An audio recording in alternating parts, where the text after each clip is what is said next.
record. Good evening, everyone. Hold on,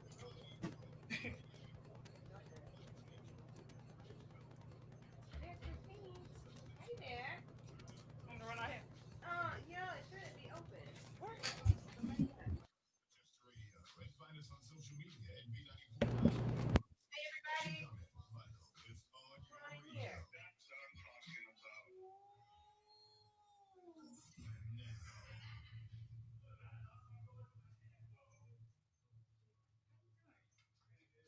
Hey, girl. How are you? Well, I lost my headphones. Do these work? Yeah. Yep. I'm so mad. You look cute, boo. Where you going? Thank you. Where you going? Oh.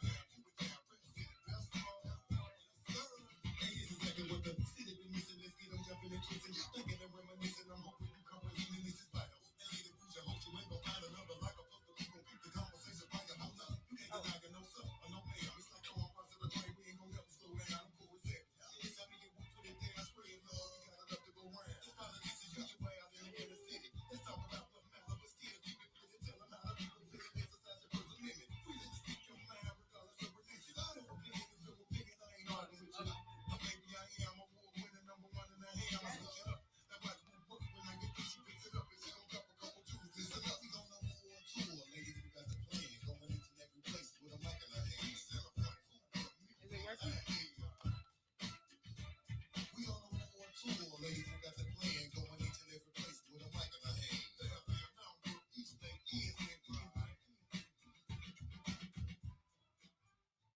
Hey, V94.9. It's Vital Time, me, Lady Wu. How are you? Happy Sunday to each of you. We are here. You are here as well, and it's time to get started. I have my people in studio, online, in the virtual studio, and live and living color in the studio. Introduce yourselves, everybody. What up? It's your girl Christine Lee. Hey, hey. Dr. Fluent. No, I'm talking about. Dr. Fluent. We'll know who that we'll learn more about him a little bit later. And who else we got? It's your boy Ready Eddie. Ready Eddie is in the building. So welcome everyone. This is a great Sunday to be alive and an even better Sunday to be tuned in to the Abby Award winning Vital Show. We are here. So make sure you share the video. Make sure that you I see Blue. Oh, hey there. Hey there. Don't leave me hanging, Blue in the base. Blue, what's up, Blue? What up, Blue? What's up? Welcome. Hadn't seen you in a minute. Good to see you. Yeah. Still And for here. those of you who are listening, if you do not do social media, go and do it for us. There's a lot of things that happen on the video or on the live that you may not be able to get a full feel for just through listening to the radio. So it gives you that added layer of vital. So jump in and get that. Be sure to share the video with all of your people. Let them know what's going on.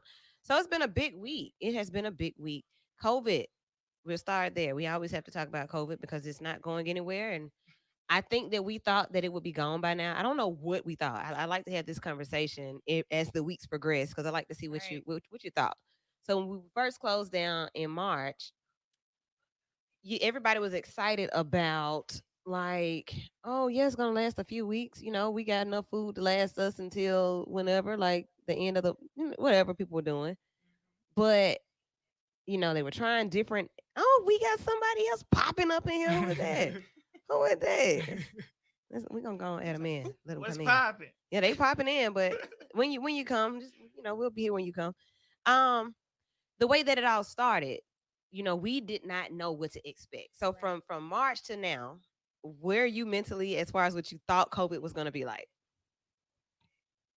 No. Like, Like what is before, this? I felt like we thought we had a way of preparing and we had this strategy, and now it's like you don't even know what to do. It's just like, okay, we're gonna try to be safe. I mean, Yeah. we're gonna try and quarantine, or we're gonna try to do the mask and sanitize. But at the same time, it's like it's so stagnant. We're just like at a standstill. Like there's no answer. Yeah. So that is so discouraging. Yeah, it's weird. What, what was that? You know, earlier I talked about there being this like entitlement for people believing that they don't have to wear masks, and we haven't experienced something like this before. to the point that people feel like we could just do what we want as Americans. And I'm kind of starting to feel like we've been calling ourselves the greatest country for so long, and we behind in addressing this thing. Even though we have the technology, we have the people, we have the science, I just didn't really realize that politics would come down to not believe in science to the depths that we are where we are now, which is still in the hole. I'm just surprised by that. I guess I shouldn't be, but I am. So there's some surprise there. You're like still kind of like, what is this? What's happening? Blue, you leaning in? What you think? I just find it amazing how the very people that always talked about how black people don't follow the law and how we should always comply or resist in the law and not adhere to the law because they feel like their personal rights are being infringed upon. And so I think coronavirus has really, really exposed a lot of the racism that we've seen and had to endure for so many years. And it's allowing people to just show themselves. So, So, but from where it started, Chris, you jump in from March to now, and what you thought COVID was going to be like. I was teaching at UAB, and they sent all of us home. We didn't know how we were going to give the kids grades. We couldn't flunk anybody because that's something, what I'm saying? We've never been through something like this. Right. And I'm so close in age with those kids. And we had kids out of the country. And when I went home, I tried my best to do what I could do as far as my curriculum and stuff like that. And I thought, everything was going to be okay. I thought the kids were going to be able to come back to school this fall and we were going to resume life as it was. And man, being so young, and just getting out of college, just getting out, just really starting life. Yeah. And seeing so many people die from this. It's scary. It's mind blowing. It's mind blowing. So from March until today, so it started about March 17th, I think. March 17th may have been the date, or 13th, one of those dates. And now here we are at August 9th, 2020. And we still don't know when it'll be safe to do things like get on a plane again. For some of us, some people didn't, they've been flying anyway. When we can go. See? Kathy, what's up? Hiya. What's up? Welcome, girl. Chris, pop in. Chris, where you at? Get in. What you doing? Look, go to the link. I'm still trying to, I text you to. You put me on the spot there. Yes, get in. I text you the link. Come on. Students gonna be like, what are you doing? Yeah, like, sir, I thought you did this. But look, so what I thought, what I imagined and where we are as far as COVID then and COVID now, I don't think that I could even think past that. I was thinking like, okay, March now, it'll probably be over in like April, end of April. That's what I don't really know what I was thinking. Kathy, what you think? Like COVID hit us real hard. It's still here. Numbers are still rising. The president says that it's disappearing. And we know that ain't the case. This is some unprecedented times, and we just taking it day by day. I'm an educator, and it has been very challenging for us as well on a secondary level. Virtual learning is great for some, but a lot of our students, they need that hands-on, one-on-one, where you can show them and touch them and whatnot. Right. So it is strange. Some people say it's our new way of living. We don't know. So it's just so much uncertainty. And, you just have to stay prayed up these days, stay protected, make sure you mask up, you keep your hands clean, keep that hand sanitizer, in your pocket. Okay. I'm serious, y'all. COVID is real. And that's where we are. So, you just have to take the necessary precautions. It's a thin line that we are treading, but we just have to be supportive and understand, where we are and be compassionate to not just ourselves and our families, but also to others. So Kathy and where's the echo coming from? Kathy and Chris both mentioned being in the classrooms and being instructors, and I wonder about that as far as like your thoughts and feelings about the return to school, the return to the classroom. What you think? Who want to go first? You nervous? Absolutely. I'll say, Um, I have a 5-year-old and a 3-year-old. I mean, mm, so my 5-year-old is in first grade, and my not I got a 4-year-old. Hmm. So what bothers me is that they offer online for the first 9 weeks for my first grader, but in kindergarten they want to go to full pre-K. They want to go to full, attendance, and so I'm afraid of him to go in there into the classroom. But it's also frustrating because I'm noticing that his learning curve is on the downward spiral. He's Really? losing a lot of the stuff that he had learned, and so that's frustrating because I everybody feel like their child smart, but he was really smart, Yeah. and so that's bothering me. And so I'm just worried more so about the education, the learning curve, how this will affect people. Getting that because in certain grades it's critical to learn certain Absolutely. things at that age, and so that's what has me. And so it is. I don't think it's really a correct response. I don't think it's a correct answer to it. It's kind of like you Trial don't and have to error. roll the dice. Yeah, there he is.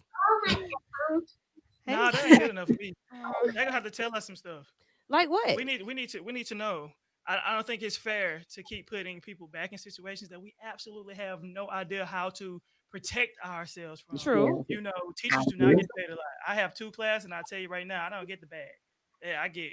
I would tell you what I make a month, Yeah, it's not enough to risk your life, but huh? I don't, It's mind it's your no not amount. business. enough. Yeah, it's You no know, amount. and the passion is one thing, but we've done that. We put our passion first. But again, I'm 27. 2 or 3 years older than my students, so just how they feel, I feel the same way. Wow. So But there's a fear.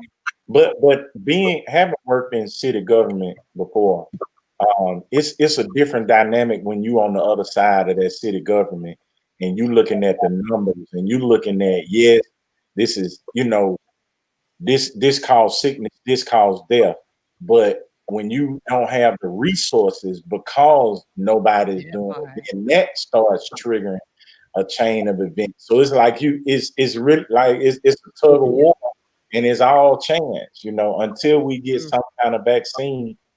And I think listening to his last press conference, he almost told you who was all gonna get the vaccine first. So even if they come up with a vaccine, it's still gonna be a second before it trickles down to us poor folk. Who he? The Uh, president.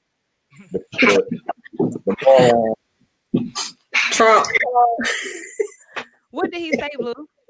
he was just like, yeah, we're gonna get a virus, we're gonna get a cure for the virus, and then our military comes first, and then we got to Oh. make sure the people, and so he got out of there. But I was like, he was finna tell you who was gonna get the vaccine first. So Mm. man, Not I surprised. actually listened to the whole speech this time.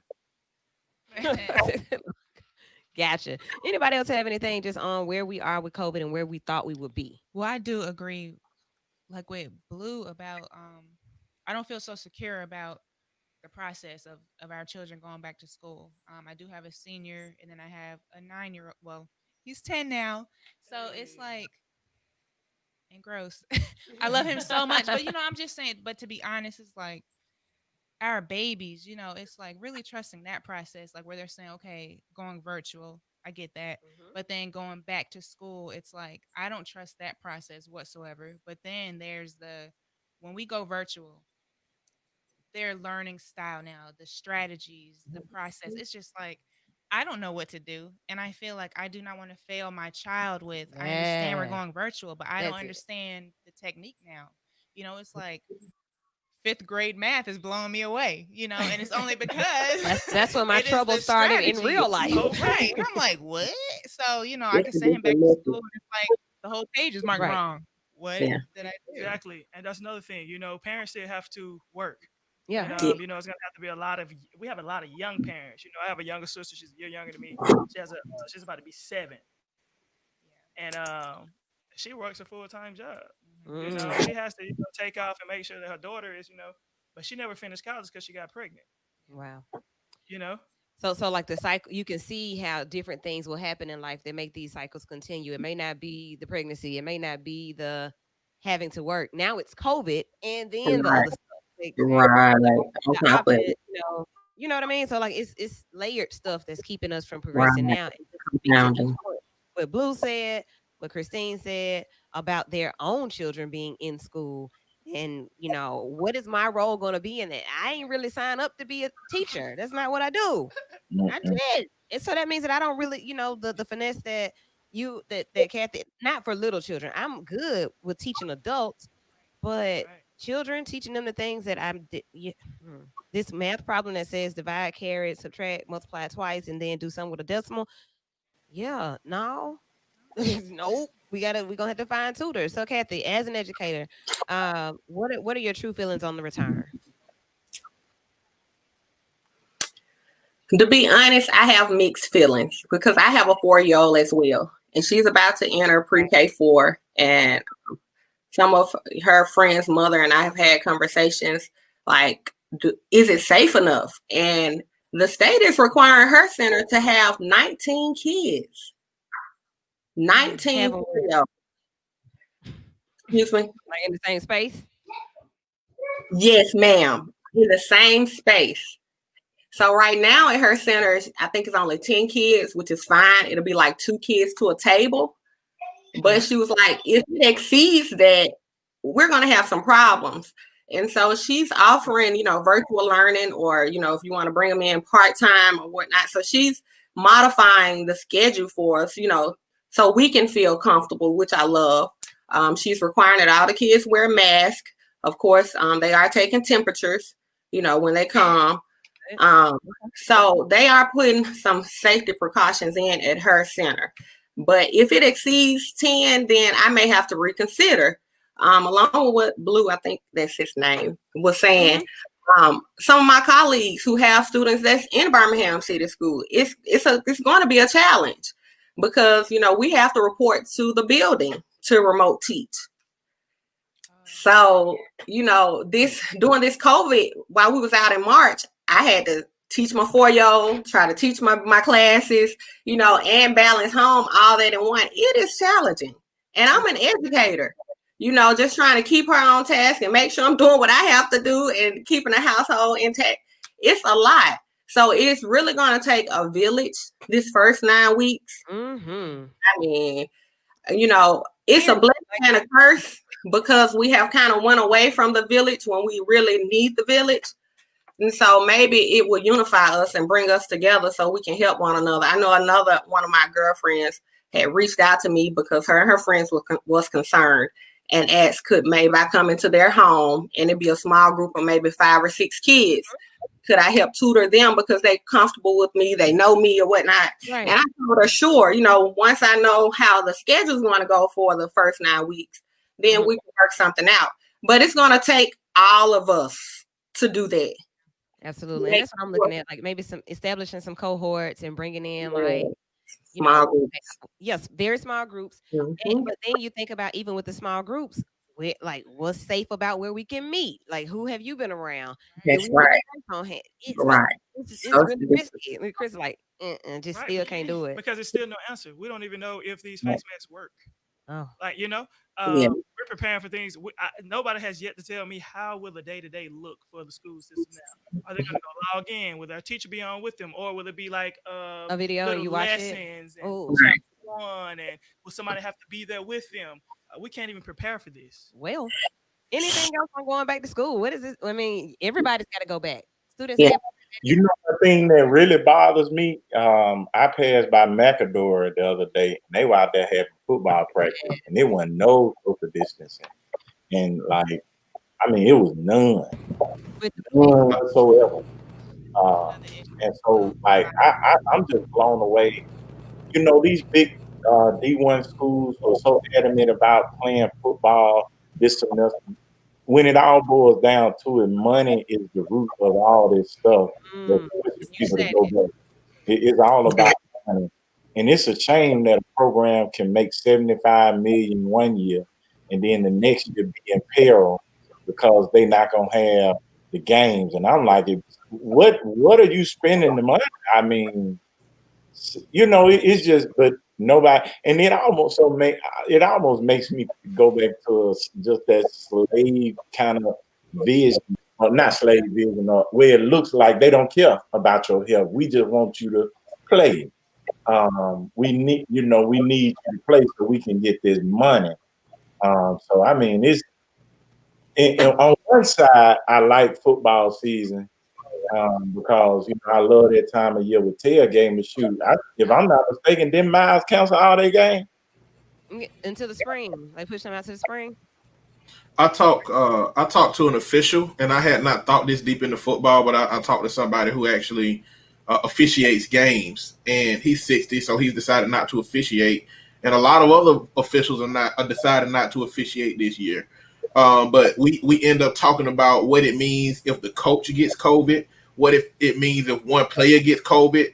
In some instances, the whole team are going to have to quarantine. What does that look like to miss games? What does it look like to have intertwined with another team and one team find out they got COVID and have to inform the other team? Are both of those teams going to have to sit out for that?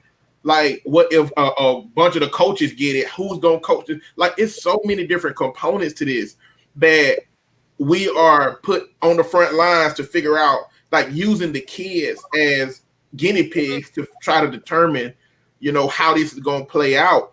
And if this was a horror movie, we'd come out on the bad side of this. Yeah. We wouldn't be like, it wouldn't be a success story. It'll be a problem. Suit up, get on the field, risk it all, get us this money. We still fighting. Yeah. Man. So is anybody going to go to any of the games? Because there will be games happening. Are you looking forward to going to the game? No. No. My son is very well, like, both of my kids, like my daughter does volleyball and my son he loves basketball. Mm-hmm. I tell you, the coaches are just like blowing me and his dad's phone up, and we are like, no, we have to sit this out. And it's just safety first. I get it, the passion that they have for it, but at the same time, we don't even know what's going on. I refuse to risk my children in this moment. I just can't do that. That's right. All right. Well, I agree. What you say? I agree. And I tell people, it's no way if you get a group of kids together, they are not going to practice social distancing. No. None. No, I don't care what age they are. And I had a conversation with a friend of mine who, her daughter's in high school. She was like, "You right, Miss Kathy." She was like, "As soon as we see each other, we're going to run up and hug each other. What's up? This and this." Yeah, taking pictures, TikTok, we know. We know. So it's a disaster waiting to happen, basically is what I'm hearing. And it's so scary. It's so scary because you want them to be sociable and be outgoing, but at the same time, like Stein said, not at the risk of their life. Yeah. And kids, I've heard of kids from 3 months to teenage pass due to COVID. So it's not like, and of course we know older, so it doesn't have a name attached to it. Right. And, I know the government is kind of trying to prolong and progress, and get the world back to where it was, the country back to where it was. But right now, I don't see it getting back to where it was anytime soon. Well, that's what it is. Thank you for that. It will not get back to normal soon. That goes back to what I said in the very beginning. Like, it started in March. Here we are in August. And I'm kind of used to what it is. Honestly, I'm used to this. The only part that I'm not used to is the parts that we haven't explored yet, like the return to school. And then I guess, stores closing hours, like pulling up somewhere. Oh, they closed. They closed at 6. It's just closing down. Like, that too. Oh man, it's not hearing it. So yeah, that's the other part. Yeah. Yes, it has happened to me. Ooh, I want to add this. I want to add this element to it. The other day, I recently noticed the psychological effects it's having on me as far as just fellowshipping with people. I love fellowshipping with people. When the idea of no tailgating came across my mind. You know, the Q love the tailgate. I mean, we love Like it. the free. I was like, man, what I'm gonna do? Like I already take so much like enjoyment in just going to the grocery store because that's the only thing, Just the tailgate. you know. But And that's I true. Yeah. That's Yeah. true. ain't- Able to Right. connect with people. I miss that part. Right. I can't go to the game and wear my school T-shirt and my shoes that match and like see out my people and take selfies Just all be day. ignorant. Like we can't have just some be good ignorant. fun. Yes. You Sorry. can hold all on this stuff, then the corona and they ain't got nowhere to wear it. Okay. I don't want to be at the game with mask on. I'd rather stay, and I don't want to go to a virtual tailgate. I don't want to do that either. Okay. Oh, that's I'm over insane. it. Ain't no. We not doing that. If I can't smell the smoke, it ain't no tailgate. All right, everybody. So we just kind of opened up with just some soft conversation about how the world is looking during COVID. It's not post COVID. This is like in COVID, and how we're adjusting to things, what they look like, what we're expecting, what we expected before it started. We're going to take a quick break. We'll be back with the second half of the first hour. For those of you who are watching on social media, we will stay with you. Those of you who are listening, check these commercials out. We'll be right back.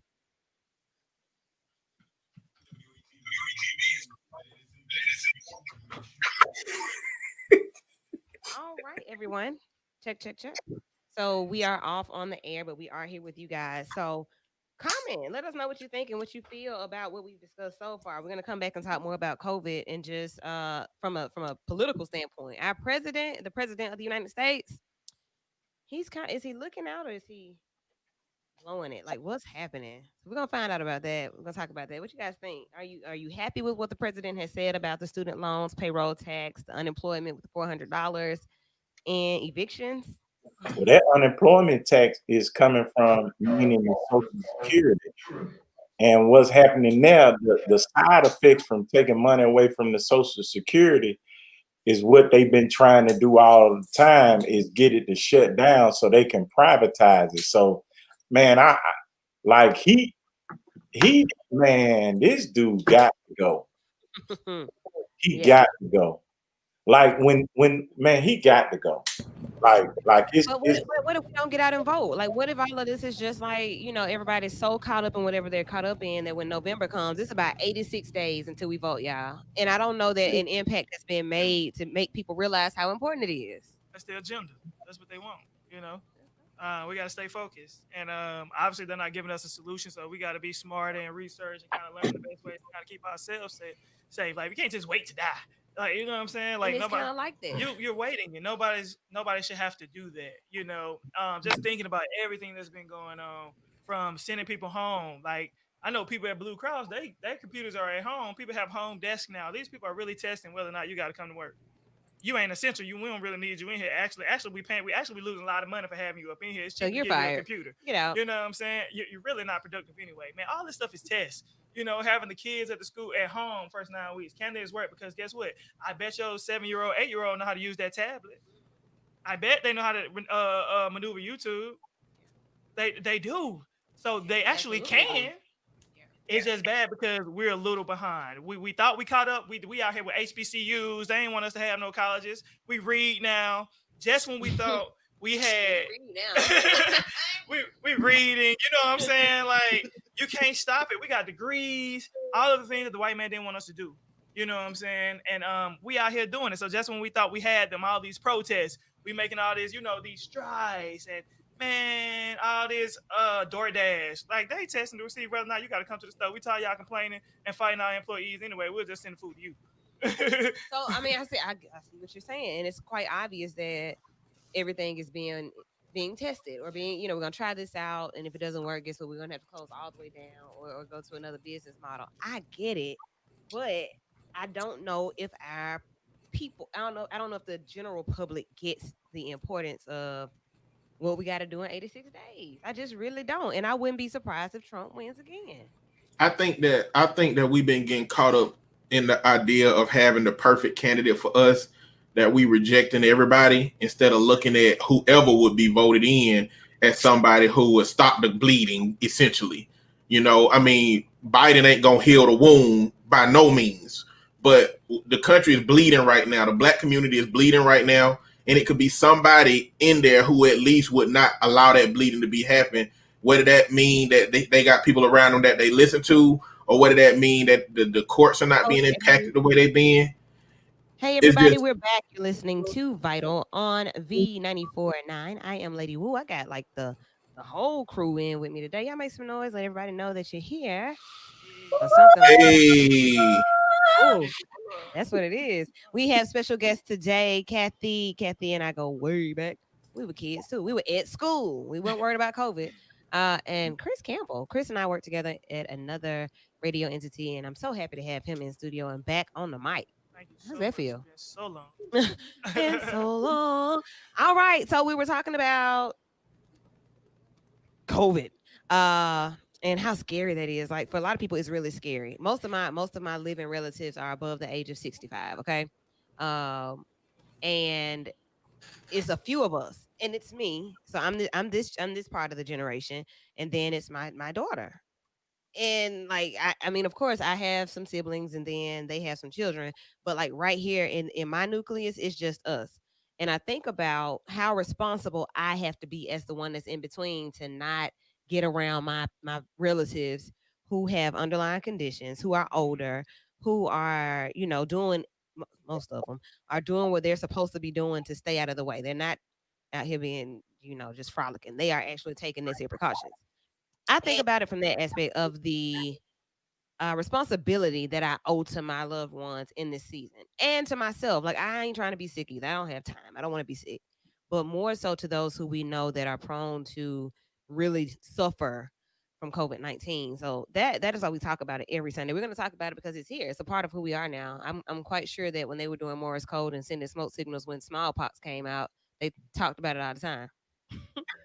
I'm quite sure when the flu dropped on the scene, they talked about it. Like the influenza is killing people. We got to talk about it. So that's what we're doing. Before we went to break, we were talking about the importance of November. We have about 86 days to, like Blue said, we got to get Trump out of there. And that's just being as vital and as clear as possible. He's got to go.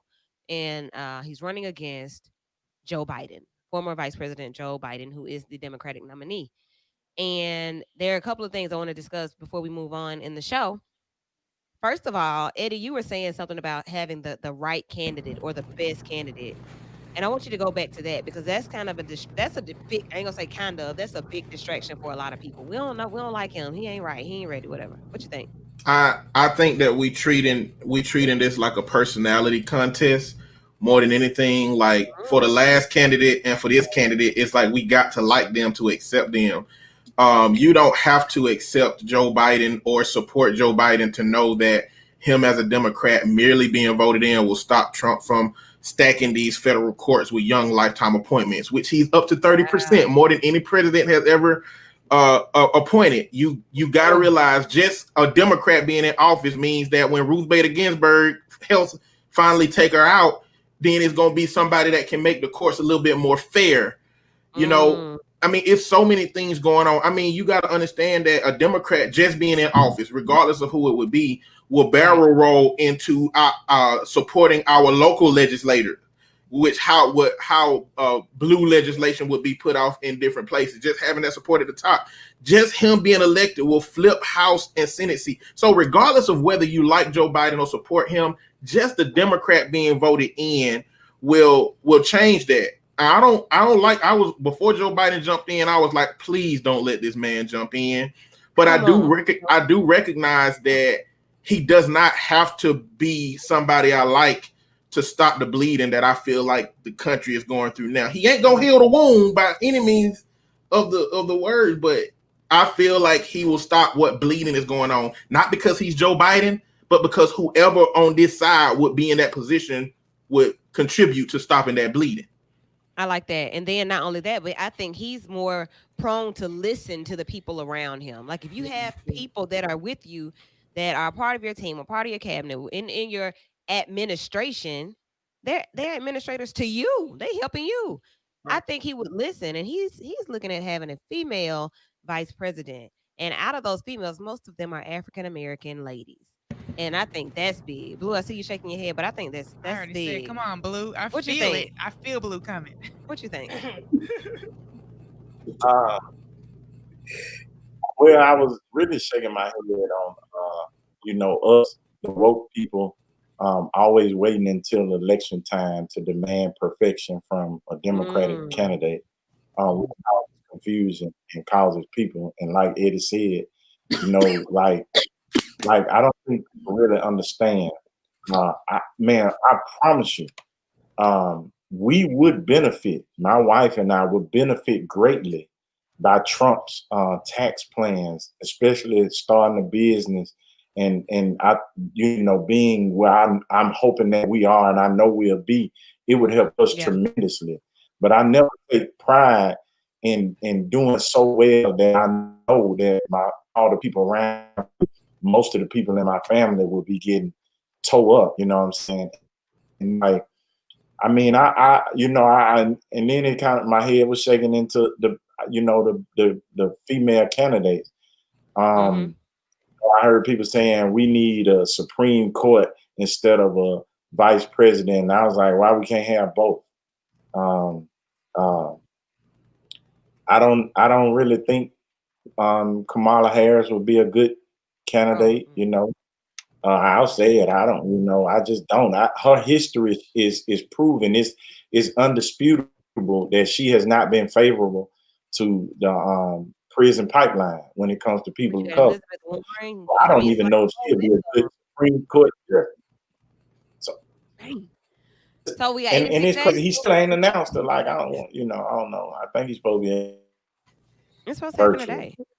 Yeah, man, it's coming vitally. So it might be happening like within the next couple of minutes. Ladies, like what are your thoughts on a female vice presidential candidate?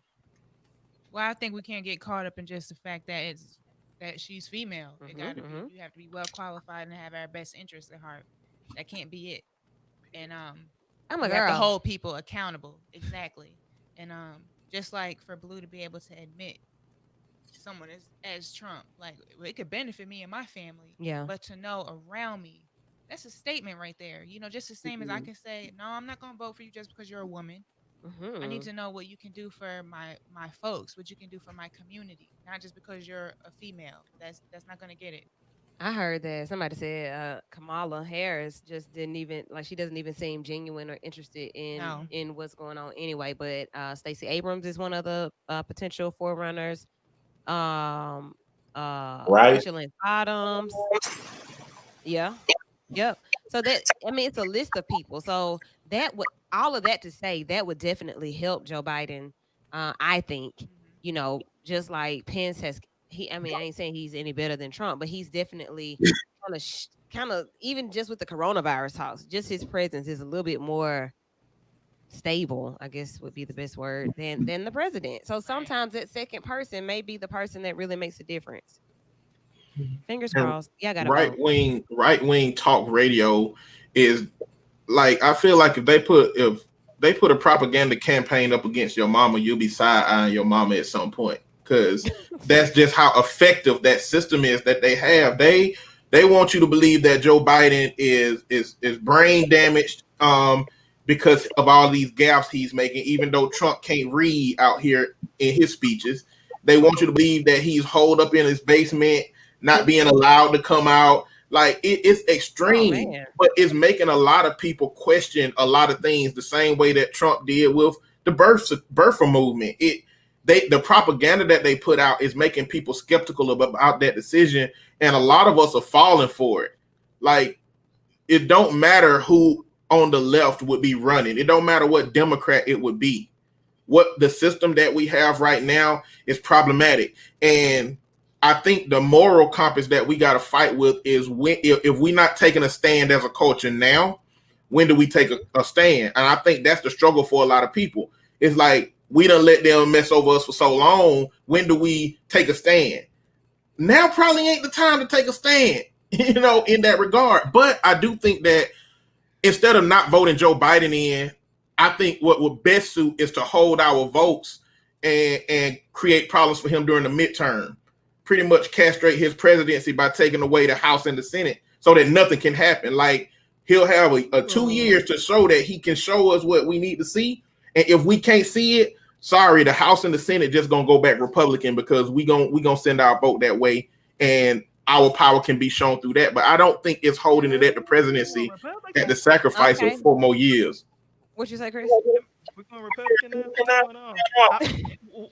What it really sounds like is 86 days. We vote. Okay, we vote. And Right. then what? Somebody tell me then what do we do? Because I have no idea. What if it don't work? We wait and watch. I think in 86 It'll days work. you vote, you wait, you know that it's not Trump, and you feel better. It'll work. Well, It's not enough. It sounds like we take it's either this greater L or the lesser L. That's what We it sounds like. always I ain't get trying to take no L. Period. I don't want to take no L. It's hard already. This is the question I'll ask everybody: Who can sit here and know what Biden's platforms for change are? I don't like. I'm gonna tell you one thing. If you, without getting into it, if you go look up the people who he has put in place for foreign policy, these are the people that will fix what we got going on. Like, he got the best people in place. Like, his plans are coming together, and I think that the issue ain't we need to be. We are superficially saying, one L versus another L, but do you really know what platforms he has that coincides with you? Do you know of those platforms, which of those that we can hold him accountable and responsible for? We got to do a little bit more than surface level explanation about Biden, because we need to know if what he believes in and what he seeks to do in his presidency corresponds with what we want to happen. And we got to hold him accountable for that after that 86 days. And if you don't do it, then it's going to be a problem. I think that's the thing. Holding them accountable, which is difficult to do once somebody's in office. Like, I'm here. How do you do that? So Chris, you're thinking you're going deeper with the conversation, and that is the place that I like to go. But I can also say, even as somebody in this type of position with this type of platform, say a random October, like in between election year, I'm not following each detail of the political stuff that's happening, even though I know how much it affects me, because I'm still living life. I'm still trying to wash my hands and wear my mask. So I'm thinking about everything. I'm thinking about everything else. So it is that when election time starts to near, that we really do get more involved in the political process and who's a part of the plan, Eddie. Like, yeah, you couldn't have asked me that last year, but now that it's 86 days away, I may know. It may help guide my decision, but I cannot even almost think that I could have 50% of my peers to sit down with me and read that at a social event. Even if I had mimosas there, they still wouldn't want to read it. And if you look at it from the angle of, if you think about this, there were a lot of things that Larry Langford had in place that he started and got the ball rolling, and after he was gone, that ball got more, came into fruition. Mm-hmm. If Trump wins again, he's going to keep that ball rolling that deals with hate, the one that deals with racism, the one that deals with arrogance. So we got to stop that ball from rolling, because the after effect, the residual that's going to come from that, we're going to have to brace for it. And so what do? The same questions that you're asking now, you need to be asking as soon as he get elected. Apply pressure, create demands. And that's the thing, we ought to, if I like the fact that Biden is not making a lot of promises. Politicians should never make promises until they get in office and see exactly what it is they can do. Then that way won't nobody be able to call you a liar or doing something you said you weren't able to do. So get in there, see what you gotta do. Because if the city has a very complex system, I can't imagine the complexity of being the president of the United States. We need to get back from being almost at war with everybody. They finna go to war in Israel. They shooting at Israel from the war. Yeah. Just waiting for, it's gonna be one of them fights you see on World Star when one person hit, then everybody gonna be coming in getting it lit, and you got a big brawl. Yeah, it's gonna be no. I agree on that. We have two options at this point. Two options, and I will gamble and bet my money on Biden all day long instead of keeping Trump in office. I'm just saying, Biden has a track record. He has experience, and people may have their vices or opinions about him. But as Blue said, or Eddie said, he know how to put the right people in place to get the job done. And to me, that's the true essence of leadership. Yeah. Delegation and knowing how to put the pieces to the puzzle together to accomplish the common goal, the end goal. And so that's a start. So I think this platform vital, us educating our young people on why it is vital to have to vote, to have that voice, and how to go about that. Woo maybe chunking it, getting different, highlights of his, platform and chunking it and letting people dissect it to understand, okay, this is what he means by this. It don't have to be the whole teacher. thing. And get using terms like chunk it. So we're gonna get you to chunk it and highlight some stuff. And we're gonna do that. We can do that we can do a vital Zoom, honestly. So we've been talking a lot about just that very thing, Kathy. Going back to those lessons that apparently most of us missed or found boring in school. We learned about what the Senate does, what the Congress does. How many votes who remembers that? Do y'all remember that? I'm just glad Kathy touched on it because I think that's what we're missing. Yeah, absolutely. Even like say with myself, I've been pushing like go vote and going out there trying to get people registered to vote. Okay, now what? Like you registered. Do you know what you're doing? Thank you. Right. And that's the thing where this, like we say, vital. It's like I need you to understand the voting process. Who are you voting for? What do they do? So I think we have to do that. We have to make sure people understand what this vote means, who you're voting for. We're talking about holding people accountable, but do you even know what to hold them accountable to? That's right. Right. So we have to educate our people on who they're voting for and who these candidates are. I think this is a good moment for some of those lessons, because right now during COVID and these protests with COVID, the superintendents, which is an elected position, we're seeing how they're acting in the schools and whether we agree or disagree. When it comes to governors, we're seeing in these protests how they are allowing the police to carry on. A level above that, when we're looking at our mayors and the elected officials of Alabama, how they are trying to avoid putting in mask orders, because like we're looking at how our senators, like as all of this is going on, we have a front row seat to how all of these people are making decisions. And this is an opportunity to say, let's look at all these elected positions and figure out what they do and how they make decisions, and when it's time to vote them in or out of this position. Like, this is a good time for those lessons. Hey, kids, do y'all value how school is being opening up? The superintendent is an elected position. Another person may make better decisions than that. You see how Ivy ain't making these mask orders come out because she said that, you can't really enforce it. Well, that applies to every law. Why don't we just have no laws if you're going to say we can't enforce a mask law? That position probably needs to be voted. Like, this is a good opportunity for us to see the direct impact of what these elected officials are or are not doing, from Trump down to our senators, down to our local legislators. We seeing it right now. Wow, we are seeing it. I see in a comment from Mr. Scott, Miguelito says, let's talk about the new Black Lives Matter congressman that we have. Then he also says the grassroots Democrats are on the move. So most times the movement does happen on the ground. And because it's on the ground, I feel like that's it. I hate, like the reality of it, because it's on the ground, it only pushes. It doesn't, I don't know that it does what it needs to do as far as that national push. Like we on the ground, we working on the ground. Yeah, Vital is on the ground, on the air, online, but we're not on MSNBC. We're not on CNN every day. We're not, so I think about that type of thing.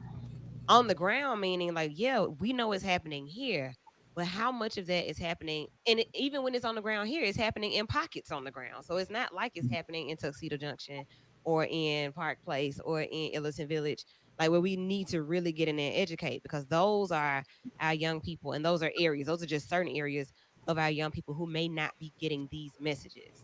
School is out. So they ain't having pep rallies, Chris, where we can go in and talk about this stuff. No, like that's not what's happening. Can't do that. It's not what's happening. And see, Woo, you know what?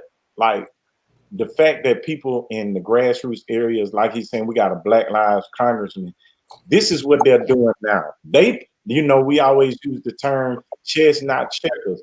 These people now are trying to say that they want to not count or put the question on there, are you a U.S. citizen?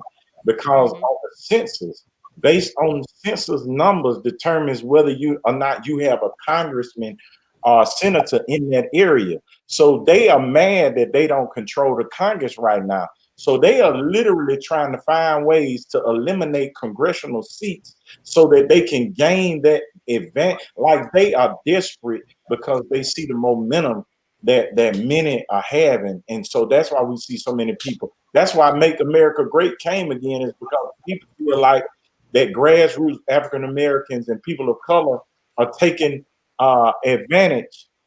I mean, of the wave and riding the wave. So yeah, Mhm. We're gonna ride that wave right on out because what make the America heck, great again.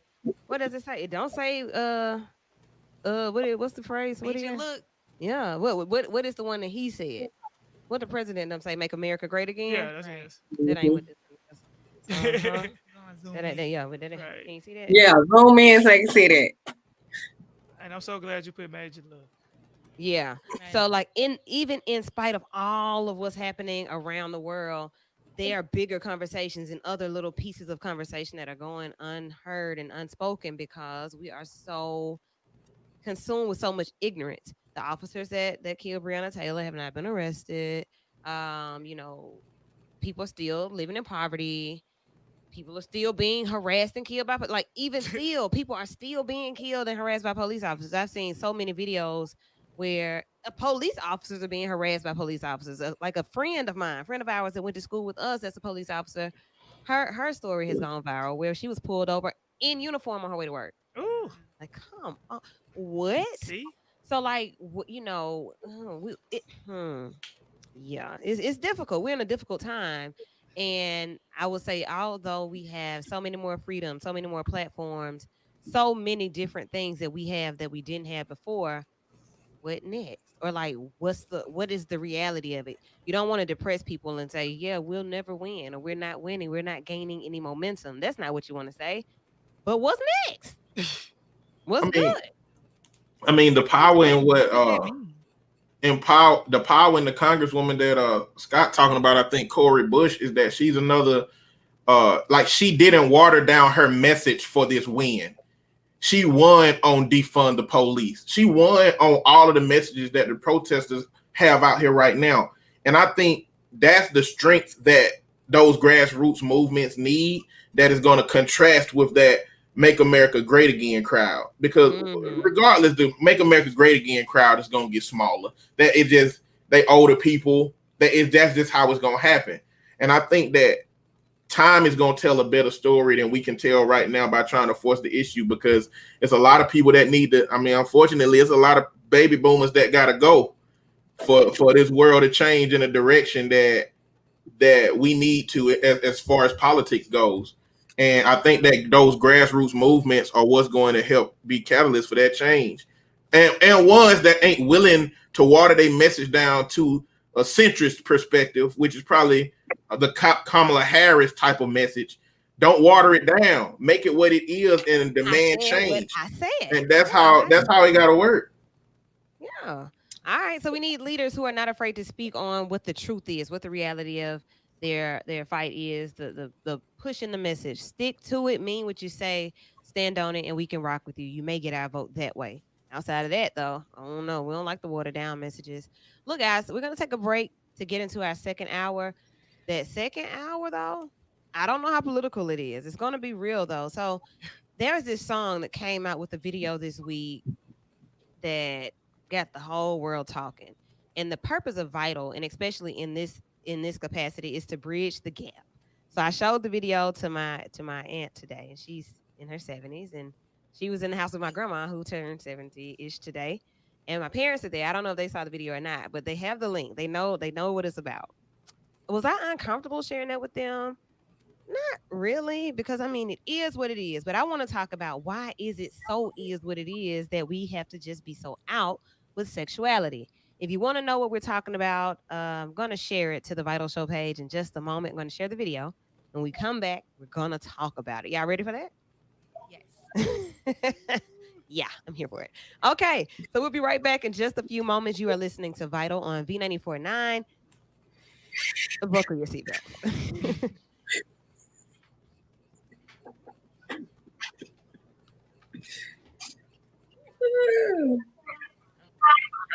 So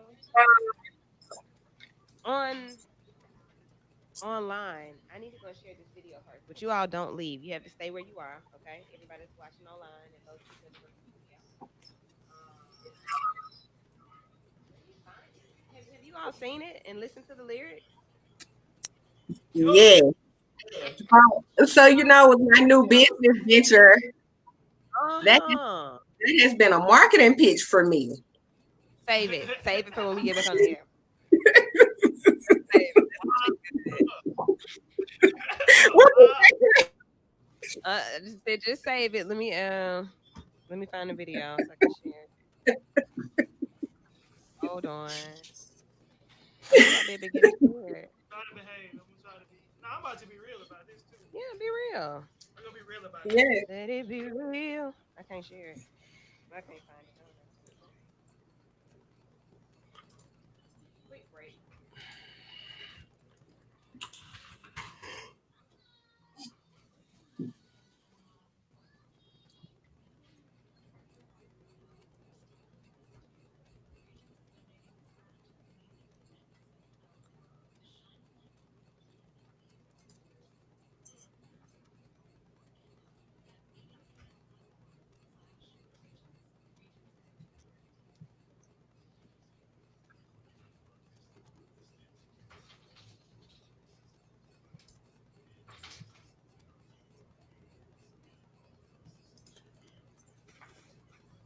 Let's see.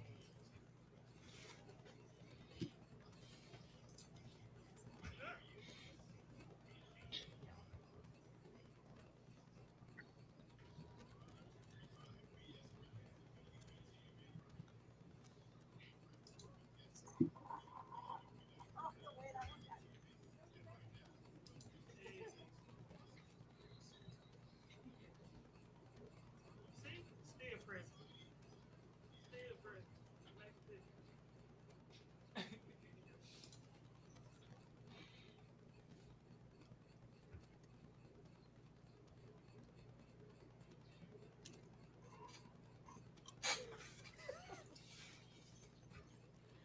It's tripping.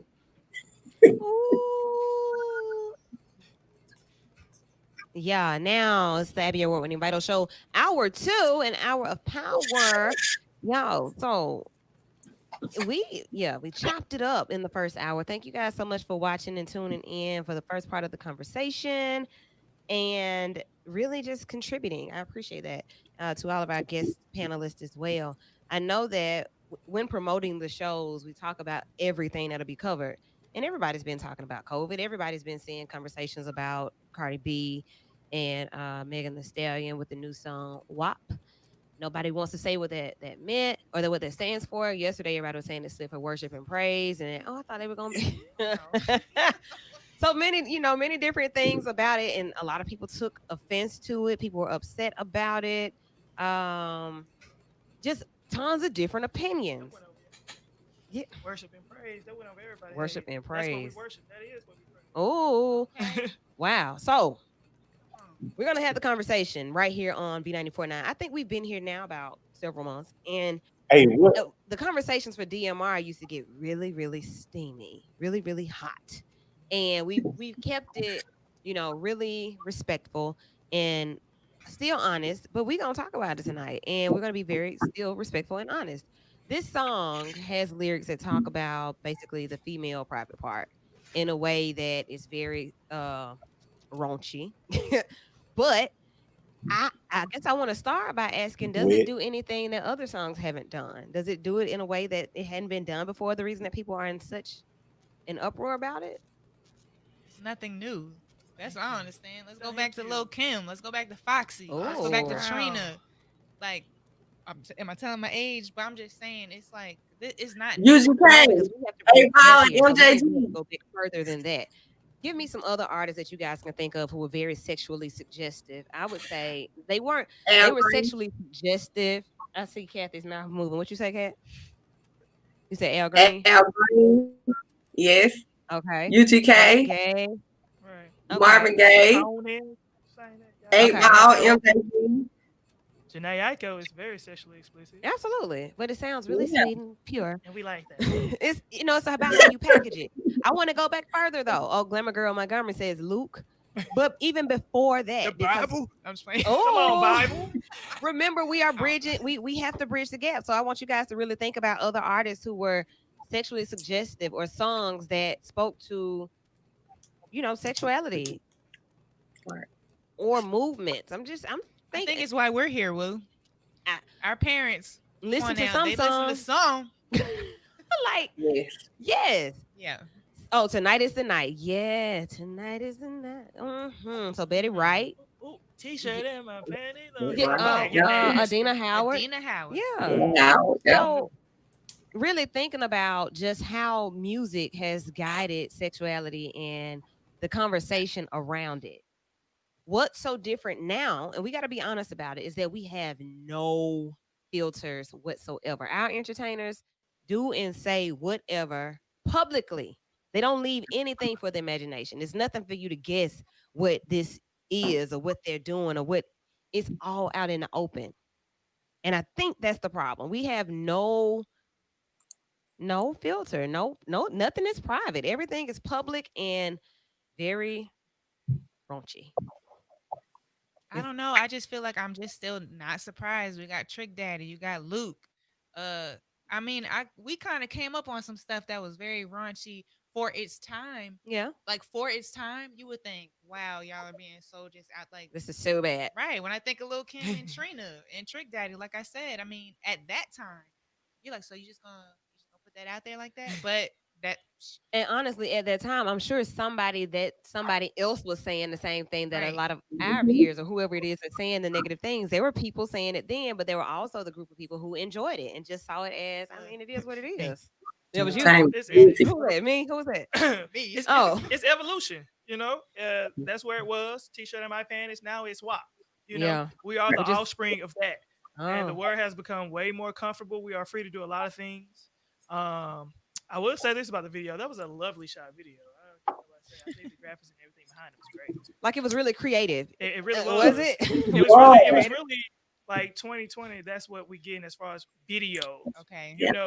You got girls walking in and out of rooms. You got these perfect body women, and Okay. Mhm. as far as that digital wise, the digital side, and that's the creation and the creative behind that it was a dope video. So the aesthetics Yes. are appreciated. Amazing. But the content, guys, like being real about the content. We just talked about our children who are going back to school, who will be, on social media or either have access to the internet. Just everywhere. Everywhere is sex, it's money, it's drugs, and that's what's present. So is the tablet or iPad, is it locked? Is it censored? Do you guys have a filter on it where they can't access stuff like that? Because that's where it Mm. has to start. A little kid is not going to know whether or not to go watch this. They just know that, hey, that's Cardi B, that's Megan Thee Stallion. They have Normani, they have Kylie in it. They're going to want to they're going to want to watch that. Yeah. So how do we stop it? All right then. So how do we stop it? Do we stop it by not putting so much out? Do we stop it where people have to put in a code? So, I want to have a real conversation about this thing. Like, first of all, we're talking about the content, but I want the conversation to go in the direction of individual sexuality and why we have to be so open about it. Like, why, like you asked the question about people being out about their sexuality. How important is that for somebody to, like, why is that important? Well, I think what has happened is that's what great point, Chris, how he talked about worship and praise. These are the things that's being worshiped and praised. Let's be honest. So Right. that is what's being projected. I feel like that's the stuff that, like, you have to look at. Social media has absolutely whatever your want and desire is, you're going to find it on social media. Yeah. Whatever that fetish is, whatever it is, it's like it is out there. And I feel like we are now in an era of information overload. So whatever you want, you will be You can able get to it. get At your fingertips. right with the internet. Kathy, what you say? Yes, I think the exposure to having the access to the internet and the exposure that kids gain from it, it has made them grow up totally faster than how it was when we were growing up. Um, to me, you have to educate your kids. And I tell my students all day long that music, videos, movies, it's entertainment. Yeah. It's entertainment. It's all about what you make it. But if that's all you listening to, that's all you feeding yourself, then yes, it does become your thoughts and your behavior and your action. You know, it does come into that. So you do have to have that balance, but you have to teach them, you know, because inquiring minds, if you have a kid like mine, Right. you hear it, she's gonna ask questions. And you think about how were you introduced? Okay, so let's go here. Inquiring minds do want to know, how were you introduced to sex? Like And that's the that's thing. This Some parents don't know how to introduce that. And a lot of times the TV and the radio and YouTube, the internet are teaching these kids the music, the videos. They're learning from that. So that's why I think it's important that we use these things as tools to educate our kids. Okay, this is entertainment. Yes, it's saying this. This is what it means, but that is not how we're going to operate. You know, But you the have parents are these getting younger morals. too. they are We have to getting look Hey, at that as well, where it's like there's also that, like you said, will bridge the gap. But there's like older parents who got the kids come up, but then there's like the younger kids Yeah. that are having kids, and it's kind of like they right there watching the yeah, same we are thing, doing that at the like, same and time. and it's the parent cheering on the kid, like hit that dance, hit Yeah. that. It's like right, what, Yeah. like right. so it's Yes. I don't know where are the boundaries. Oh I man. think Okay, that I'm go sorry. ahead, Eddie. I think that it's the same. Even if you are a parent that do the best job with locking everything down from your kids, you still got to protect your kid from that nasty friend they got that watch all that stuff and do all those things. So I don't think Got one. the Right. core solution is about blocking the world from them. I No. think it's about giving them a well guided and well rounded perspective of it with your family's agenda for that thing in it, and allowing your child to have the internal integrity and morals and ethics from what your family defines to say, no, I ain't finna get into that with you, cuz that's what Amen. you want your kids to do, to value your word so much that they challenge everybody else's words outside of you, because you can't block them from everything that you don't want them to be a part of. You just need to make sure that they have whatever internal qualities that you think they should have so that they can move forward with your messages in their mind. And Exactly. you really also can't do that with too much force, because that will push a kid in the opposite direction of, oh, they think they just gonna control me. That's what happens, especially if you got a rebellious kid, in that situation. Blue, what you got? Come on, Blue. Today's message was conforming or transforming. And what Mm. I hear on here is a whole bunch of conforming. I heard Chris misuse the Bible a couple of times. The Bible has absolutely nothing to do with WAP. And that's the dynamic that I have a problem with, is that Yeah. you can't say you this, but condone that. It is no in between. Did I watch the video? Absolutely. When Megan did a split, I said, my goodness, the Lord is good. Uh-huh. But I can't stay there. You know what I'm saying? I can't say that's okay.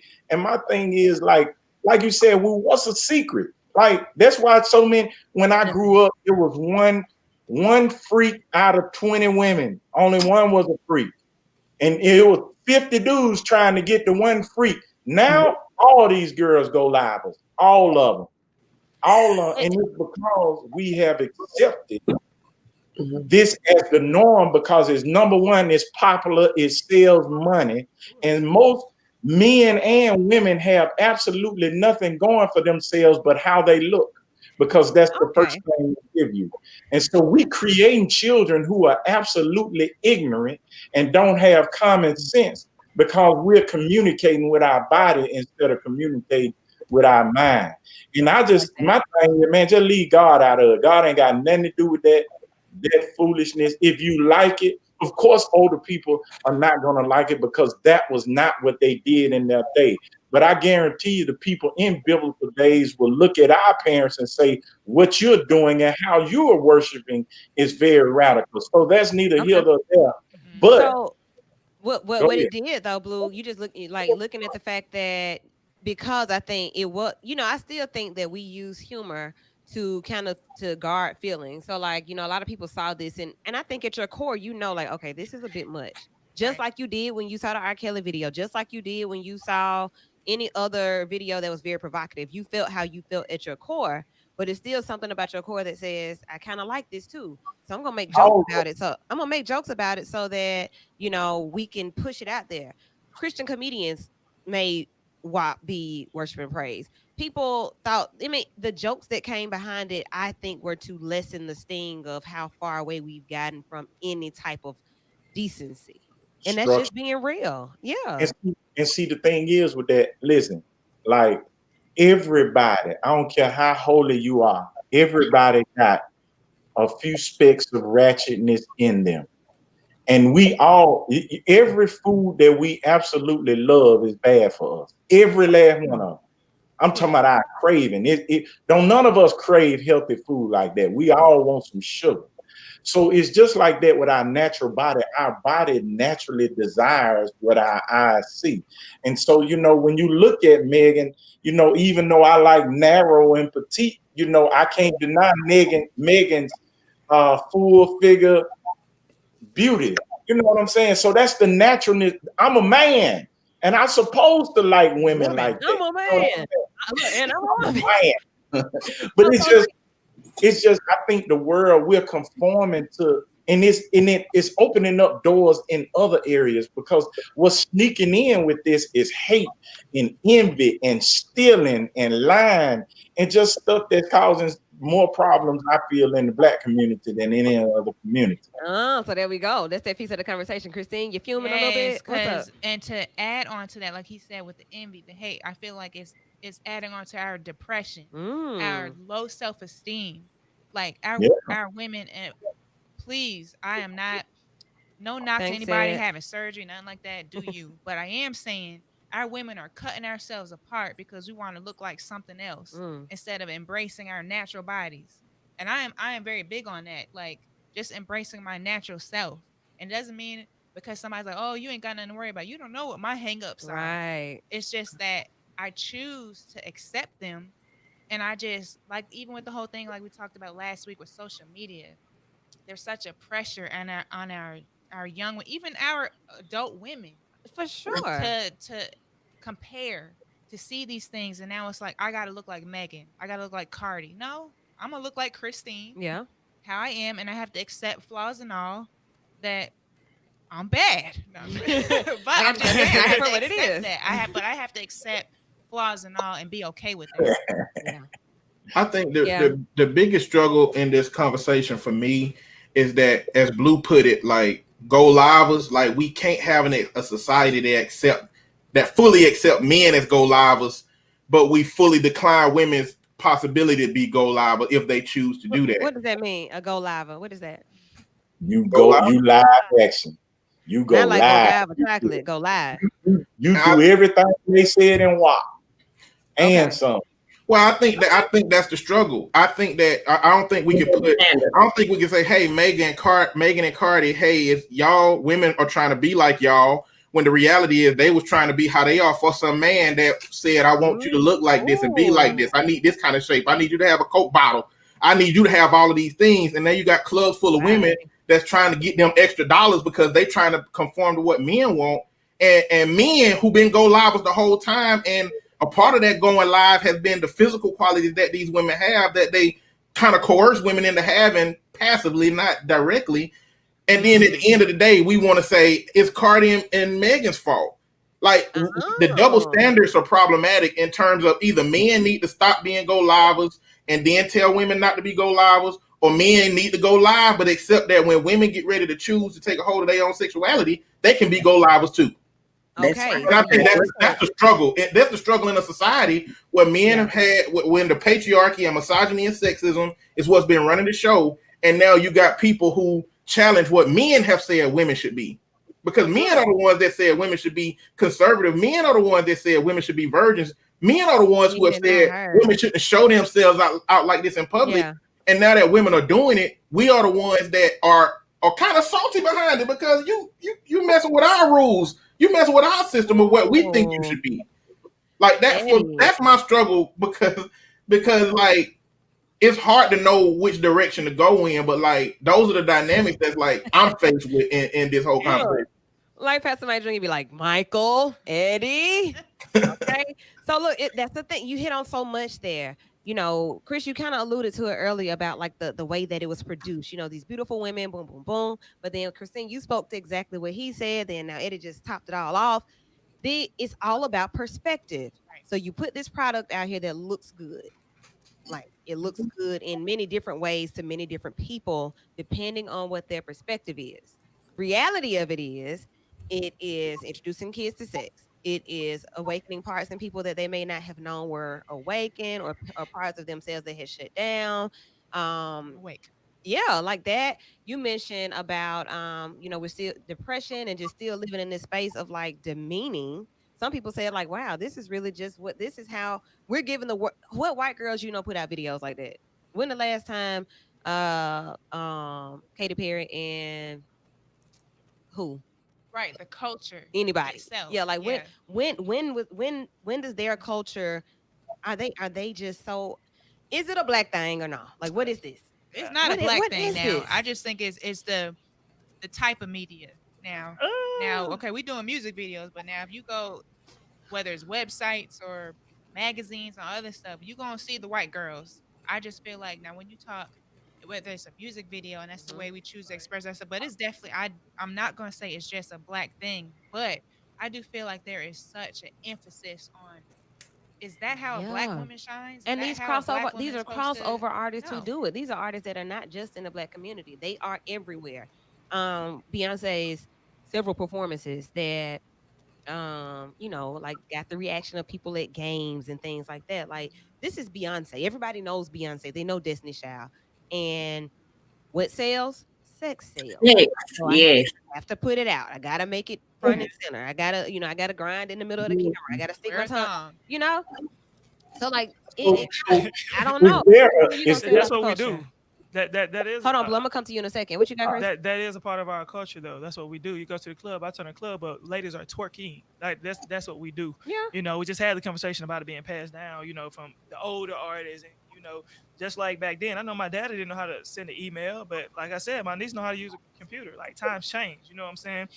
For me, I got an opposing opinion. Like I'm a sexual person. Mm-hmm. I think sex should be normalized. Nobody put it on me. I came across it on HBO after dark. One night my parents were in the room sleeping. I'm doing my thing with the TV. That's what I do. So you learn from TV. I learned from TV, Okay. but I got smart and went to school for communication, so I can start to learn how that kind of has an effect on you. Just the colors of the commercials, or make you feel warm, or Mm-hmm. cigarette commercials got cartoons in it because the kids gonna say "mommy, mommy, Mm-hmm. mommy," but now I got your mama looking at the commercial type stuff, and that's how we sell. The same thing for this. This has not just started.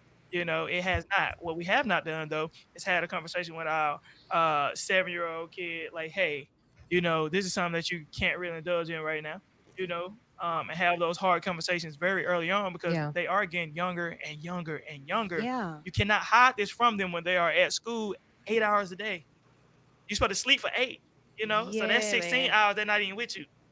And then that's just speaking of the children. So like stuff like this is, when you think about exposure, you're not just exposing children, you're exposing everyone to your personal thoughts about your private parts, like, Yeah. and your actions. And so that's more of where I'm going with it. Like what you're saying is 100% accurate for our children. But when you start thinking about adults, and then just like the messages and the images that we're putting out, what we like, what drives us, what makes us feel good, what makes us turn up, as you said. And that's the harsh thing that we're learning right now. What are we learning? This is our reality. When you play City Girls, like I told you, everybody know the words to that song. Like, I don't care. It can be high school, grown people in the club or not. They know the words to that song because a lot of females feel like that. Let's look at Savage. This is, so everybody that's listening that may not know, that's a song that we play, and I'm going to pull it up for you in just a moment. But when you think about these different songs and how, what they sound like and what they say, Savage by Meg Thee Stallion, that also had a remix with Beyonce, came on TikTok. So you got folk doing the dance with their grandma, with their auntie. You got little kids doing it. So like everybody was into "I'm a Savage," But are you though? Or- You're right, to those lyrics. classic, bougie, and ratchet. That's me. Hello, here we are. But I'm a savage. when it exposed, like just thinking about like the fun of exposure, like Right. this is fun. We having a good time. We're TikToking to songs that talk about us grinding on the floor. Like, what is this?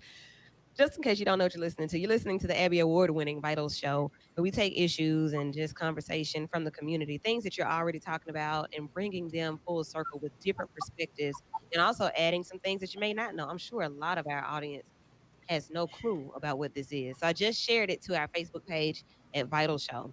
Go check it out. I didn't make it. I just shared it. All right, now other thoughts on this just from that angle, then I want to dig deeper into sexuality. Any other thoughts on this particular Megan and Cardi collaboration? It's kind of like those things with COVID. I feel the same way after that conversation.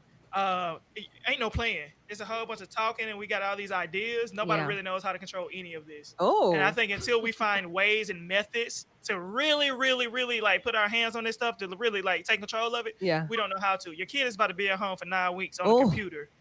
And they've already been there since March. So you might want to learn how to censor that computer because they're going to be exposed to the internet for like 8 hours a day. All right. I think one thing about this conversation is Hold on, that hold on 1 second, Eddie. all right. Hold on 1 second. What you say, Christine? I'm saying, like, you got to think about how creative we were without the internet. Mm, You know, we were sneaky. I know I was sneaky. Your feet. So I wasn't. imagine our babies now with internet access and having all the information. Yeah.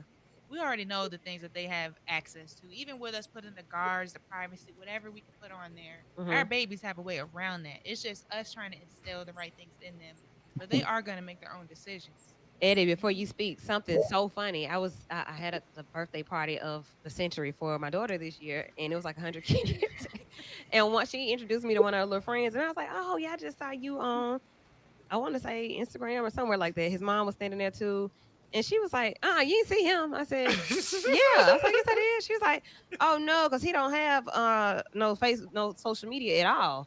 And the kid was looking at me like, Thanks. like that little mean face. It was like that, and I said, "Oh, well, maybe that wasn't him. Maybe it was somebody else." Because, baby, I don't want you to be. But what it No, did for ma'am. me, yeah. You should have said no. He has Got an two Instagram. accounts. No, what I did was said, "Cardi, ain't that who I saw?" And she, we had the conversation about it. So then It's awful. mom came back and asked again. She's like, "So was it?" I said, "I think so." So what I was wondering at that moment is how does your child have snitch. some access? I was snitching. Oh no. How does your child have this account or this device and My you friend got have a no phone. clue of it? My friend got a phone. So I But gotta you always know get on my what friend's phone. We be at school. There's so Mm, much That- stuff out there. I mean, there's ways for our that's why babies I to think- get fake phone numbers. yeah. You know, I mean, there's so much stuff out there. Never mind Instagram and Facebook. You can get a whole fake phone number and text from that fake number. Oh my goodness. Blue, what you say? Yeah, that's And then I feel like Blue, important Blue and then Eddie. for- I think that's why it's so important for dads to be in their daughter's life, because the ratio or the common denominator in most go livers is they didn't have a dad in their life, and I think it's that man that my little girl asked me last night, "Daddy, how did we get here?" And I was like, "I'll tell you when you get 13," and I'm gonna tell her one day. But it's just I'm teaching her how to love, how to respect herself, and see herself as beauty, and hopefully show her or be able to show her that she doesn't have to use her body. That's the difference. Stein, is that when we were coming up, we had to use communication skills. You actually had to have game. All you got to do now is have a fresh outfit 3-4 days out the week, and have a few people follow or share your post, and you in the game. You finna get it. You know what I'm saying? And so it's no median there, but and I think that's because a lot of these young girls, they growing up without daddies. Yeah. I agree. That's another Eddie. thing. Eddie and then Kathy. I was just gonna say, I mean, you can't stop a kid from having social media. I had a kid who every time he got his phone took from his parents, he had friends that bought him their backup phone. It's really hard to monitor that. That's why what Blue is alluding to is that you got to work on what your child has inside based on what you want them to know about life in that way. The other thing I was gonna say is I don't think we can invalidate how much we as adults magnify these situations and make them so much more visible for kids, because the kids ain't the ones making these memes with Megan Thee Stallion and them in them that's trending on Twitter. They ain't the ones that's sharing the links. It's becoming so much more magnified because all of us as the adults is having these debates about what is right and not, worship and praise, putting up all this stuff, and kids are like, okay, what is this trending and why? What do these memes mean? Let me search what Cardi and Megan is up. Like that is a part of the situation. You know, we over magnify this. Stop talking about it.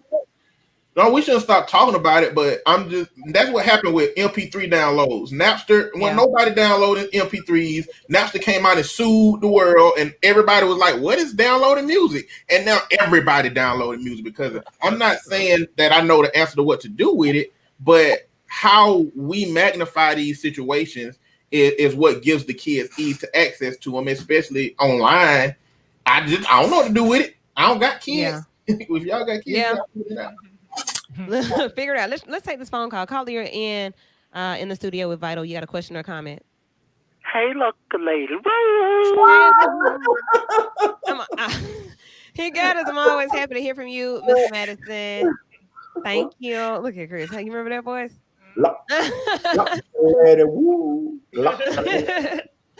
Thank you for calling in, Boo. So yeah, just thinking about, I asked the question how you were introduced to sex and like what that conversation sounds like.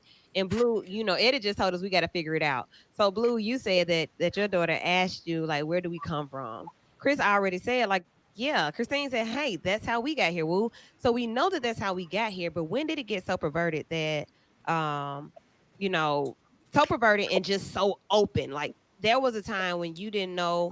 We didn't know, like, I don't remember knowing as much as I knew until I was older. Like, I think my friends may have been talking about things like that, but I know that the foundation that I had wasn't really, you know what I'm saying? It was a difference. It wasn't You were really a child.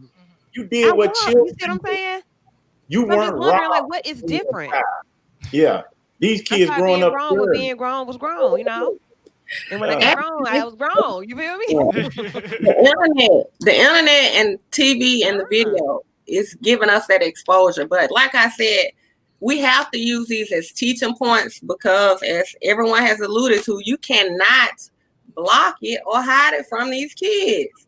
So you have to educate them. It's business. Sex sells. Whether you decide to talk to them at 13 or 6 or 7, that's totally, the parents' decision. But these kids are being exposed to this at an early age. I can remember when my mother was teaching in school, it was things happening to kindergartners by 4th graders. Yes, I've heard. Yes. So, these things are becoming more and more prevalent in our communities and in our households, and not just by friends, it can be family members. So again, we have to teach our babies and let them know it's entertainment. This is not how we're raising you. This is not, the principles and the morals. You have to let them know. And the ones that do that, it may be for money. It may be for attention. It may be for ratings. But that's the life that they chose to live. They may. I know you said, absolutely. So like with the children having these different influences, you said sometimes it could be in the household. Sometimes it could be, it could be your cousin. It can be your sister, your older, whoever. It can be people right around you that are exposing you to sex in a way that maybe you shouldn't be. But I'm looking behind you, and this is no correlation to what we just said about the children, but I see some products. And I know like when you said sex sells, it sells in a way that right before this song dropped, women were going crazy about feminine products that, like that was a thing. I know in the group we had a conversation about things that women shouldn't do anymore. But Kathy, you have found, like who does that anymore? But Kathy, you are learning more about like how to take care of yourself as a female and like what this power to the P movement is doing. Yes. And that's why I said it's all about education, and feminine wellness. And I know with the WAP song, it has been a marketing pitch for a lot of our Yanni goddesses that's out here selling Yanni Pops or Yanni Pearls, different all natural feminine wellness products that help women clean, tighten, moisten their Yanni. But it's not just for the sex benefits, it's for the health benefits. If they're having issues with endometriosis, heavy menstrual cycle, pain, We have all type of issues, femininely, and it is helping women treat, and deal with those issues naturally, and it is life changing. So I tell people we're using WAP as a teaching point, to educate our women on, if you want to WAP, there's ways to get it. If you don't have one, I know someone sent me something in email earlier saying they hate, and they saying if you need a Yanni Pop, you don't have a WAP. Well, it's okay, but there's many reasons why you may not have a WAP. It does not have to be multiple sexual partners. It can be from what you eat. It can be from what you wear. Okay, it can be stress. Look at this, like, this is going. I like that. What'd you say, Blue? Never mind. Yes, Thank Blue. you. Okay. Go there. Lou has shared the video. Okay, so for people, yeah, it's on the Vital Show page. Yes, it is on the Vital Show page. So people who don't know what WAP is, okay, it is an acronym and it's an explicit term within that. Yeah. But, however, go to Vital Show page and watch the video, and you will gain a better understanding of what WAP means. But again, I'm using it as a tool to educate our women, because a lot of women do not understand what it is, how to get it, and what are some reasons why you don't have one. And a lot of women be knocking different women at the same time. Chris, stop laughing. But again, it is important. We don't get to help the WAPs. Yeah. Men, and it helps you all out too, because you all like WAPs. So if women are dealing with issues that's preventing them from having a WAP, there you go. I know you got a wife, Blue, but it's okay. Okay. You got products in the back.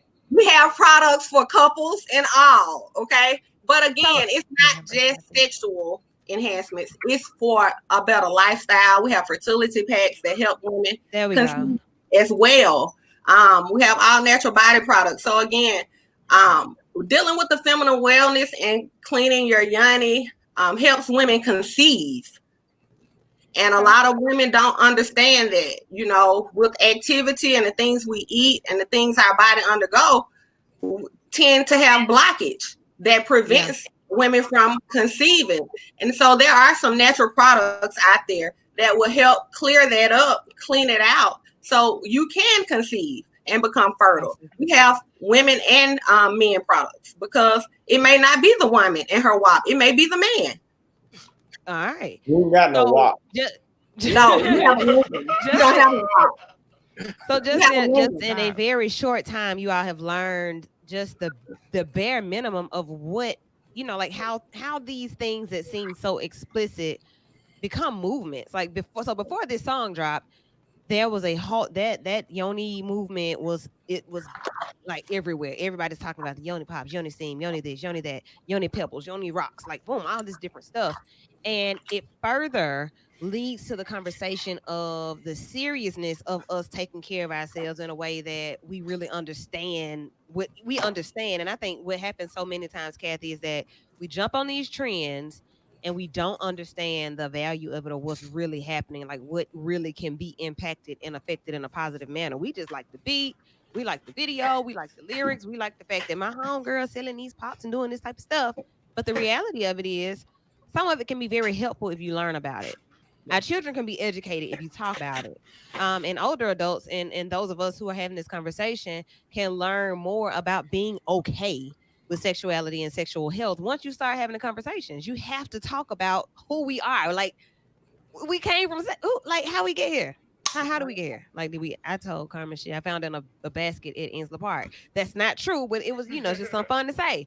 But we have to be able to talk about these things age appropriately. So when we have the conversations with our children, we know how to have it with them. When we have the conversations with our friends, we know how to have it with them. And we don't have to pervert or demean sex. And I think that's what happens a lot within our culture. We really make it something that is like offensive. Somebody's probably offended by this conversation, but the reality of it is how? I think when you look at everybody. When you look at our heritage, when you look at what women in Africa wore, that's our culture. And the body was considered art. It was considered um, our heritage. And so now it's, of course, coming over to America, it's been demonized.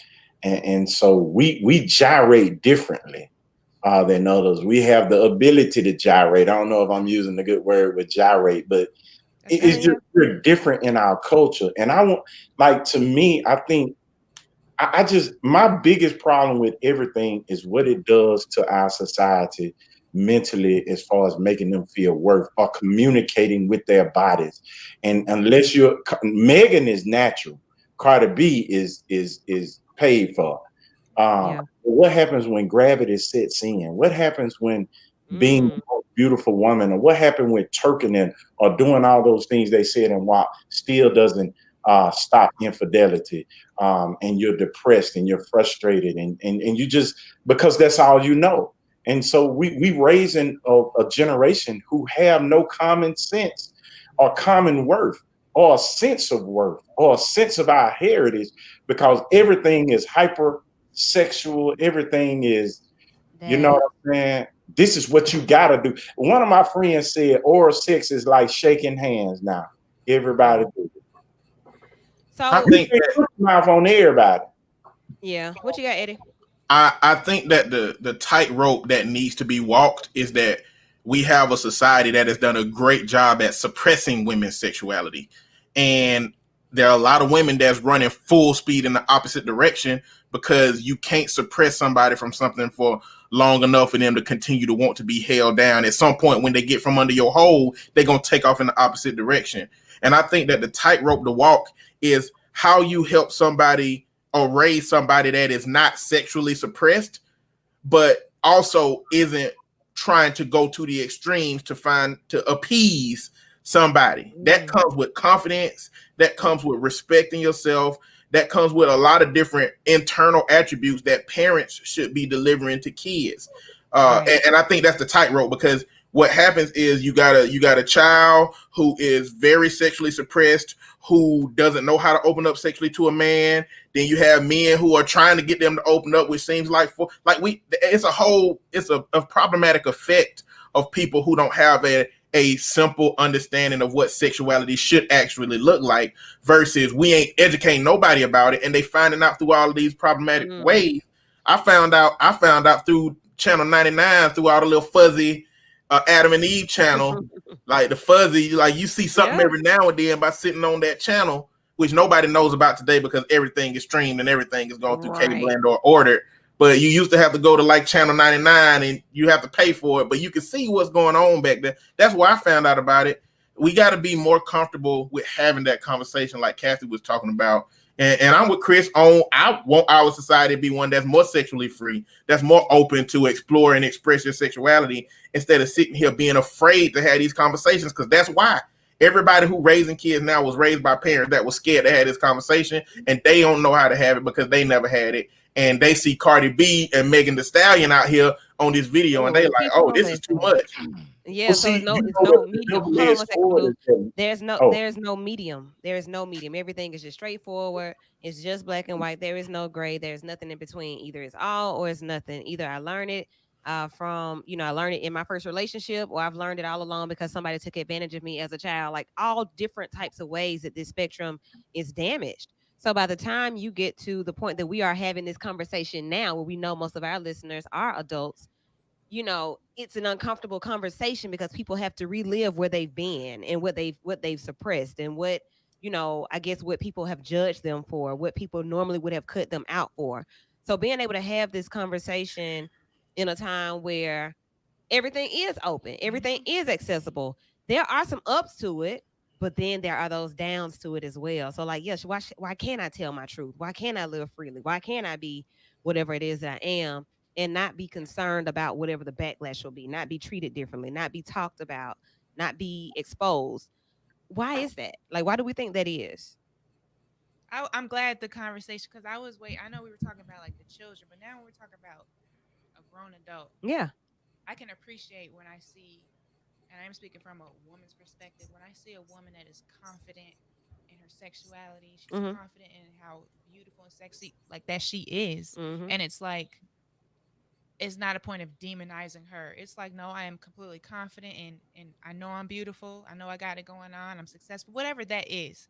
And not worrying about society or whatever the pressures that they try to put on her. I love to see a woman walk in that, Yeah. and I admire that. So I understand on one hand we talk about boundaries and all other stuff, but to see somebody that can be free, and I get there's extremes, but I am Yeah. saying to appreciate somebody who's like, I am so confident in me, and I ain't got to walk around in turtlenecks and no knock to that, but still I'm a sexy woman and I embrace that, Right. and it's like I shouldn't be ashamed of it.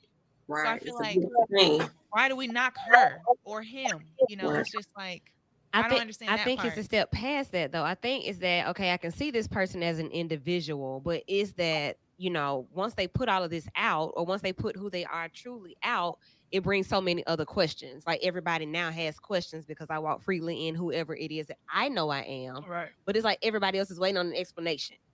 But why is it necessary to be so open and so transparent? Yeah, I know that's a Yeah. new millennial word. We got to be transparent about our sexual lifestyles and who walks around and says that, I've had this many sexual partners. I've done Yeah. this, I've done that. Who does that? And why is it necessary?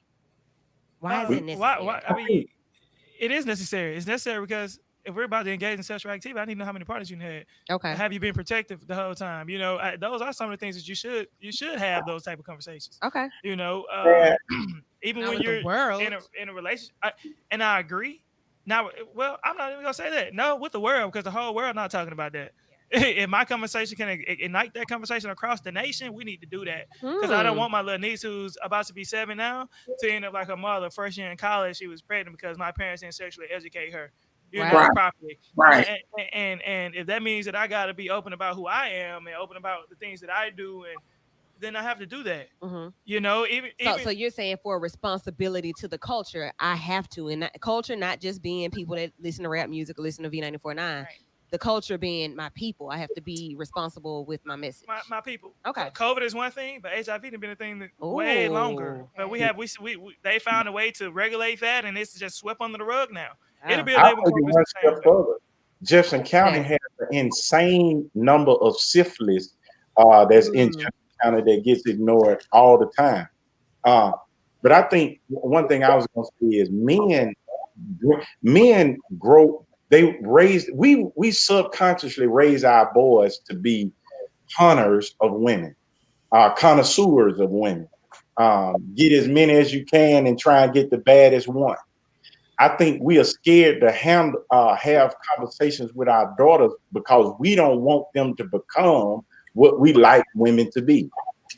And so You it's better preach, Blue. That's good. You double. better preach. So it's just, and I'm gonna tell Chris, well, I don't want. Look here, we can't handle. Listen, if a woman got over 5, we be about to. Oh Lord Jesus, whoa. So like And the y'all power can in have conversation. Yeah. Yeah, or 100. Like the power in conversation is like, when are these conversations necessary? Like when is it truly necessary for me to be open about my sexual life, like whatever it is, if it's as an adult, if it, like whatever that is, when is it necessary? And I feel like in the scheme of conversation that we're having, it's necessary when either what Chris just said, when I'm doing it to help somebody else that I see, you headed down the road I was headed down. You feel Let me? me say something to you now so you won't go through what I've gone through. Or in the case where Blue said, like, look, we need to have this conversation because I'm responsible for you, and I don't want you to be that person that had to struggle to get to a good point in being okay with who they are.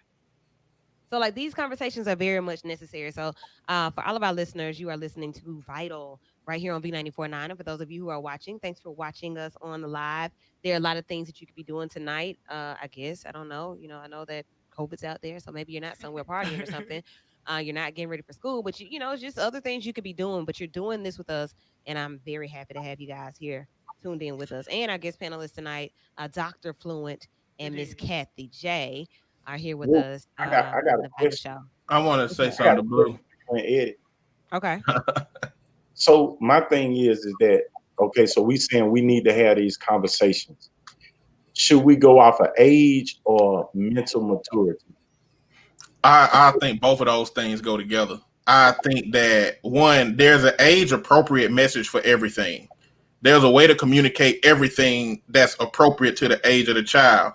But you have some children that will get it really early and some children that won't get it really late. You got to know your children. You got to cater that message to each of you. Both of your children are gonna be on different levels of understanding at whatever ages they come by. You know, you got to make the determination is if you're gonna communicate it to them because this is what my family do and this how we do it, or you're gonna have to cater to each of their personalities and their ability to absorb information and know that they're not gonna handle it inappropriately. And so I work with kids, and when all of this white black protest type stuff going on, and they ask me questions about it, some kids understand and can absorb it, and some kids be mad at their white classmates for the next 2 months. You know, you just got to know know your audience in that situation of conversation. Okay. But the next thing I was gonna say to your comment, Blue, is that the way that you frame it, it kind of like it frames women and girls as prey, you know. Nope. But it don't matter how much you talk to the prey about not being prey. You need to talk to the predator. Like, why not say we are allowing we are teaching these boys subconsciously to go after, to be a connoisseur of women. At what point do we say that you need to be a connoisseur of a woman, instead of a connoisseur of women? Like, at what point do you start talking to the predator and stop talking to the prey, or stop trying to protect and guard the prey, because she's gonna get ate up at some point. And so that's the problem. That's the problem in the black community with men. We've just passed it on and on and on, and it's so natural. It's a subconscious thing, you know what I'm saying? And I'm not saying it's right, but that's what we do. We make like. And see, growing up, if you ain't had the baddest one, or if you can't get the baddest one, and what was crazy is it's like when I hunt, I literally go and hunt. I'm excited about going hunting this year because I want a bigger and better deer than I killed last year. And so that's the same mentality that men have with women, is that shoot is not enough. I want the bigger and better one. That's why many millionaires and rich people and famous people still get cheated on, because they went in thinking, I got the bag and I got the body. You gonna stay here and be committed with me, but you find out, nah, that ain't gonna keep nobody. So and can I add